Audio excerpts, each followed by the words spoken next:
Sloveniji imamo tak zanimiv, čuden mindset. Če nekomu uspe, ljudje zmeraj govorijo grdo o teh ljudeh.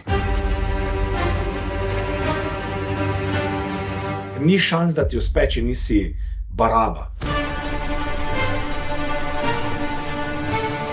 Če nisi kradel, če nisi goljufal. To je realnost posla. Posel ni samo lep, imeti svoje podjetje ali pa več teh podjetij ni samo potovanje, dobri avti, dobra hrana in ne vem kaj vse, je ogromno skrbi, je ogromno dela, so vzponi in padci.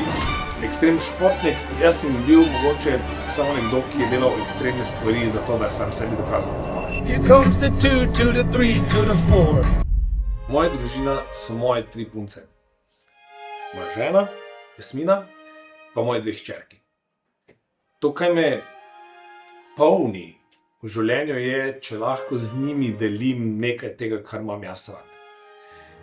Kdorkoli bo to pogledal, bo rekel potrč dvojni standard, zato ker ti vlečeš eno tako zamero naprej. Pa rečem, jup, drži.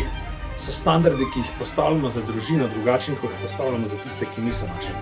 Učiti druge ljudi, kako to dosegati z nekom drugim spet, je pa next level. Najbolj bodo o tebi govorili ljudje, ki te ne poznajo. Niso govorili ene besede s tabo, ki ti enkrat v življenju niso stisnili roke, ti spoznali, preživeli 5 minut s tabo. Fitness industrija v Sloveniji ni bila na tistem nivoju, kjer bi si jo jaz želel videti. Ali zmagam, ali se pa naučim.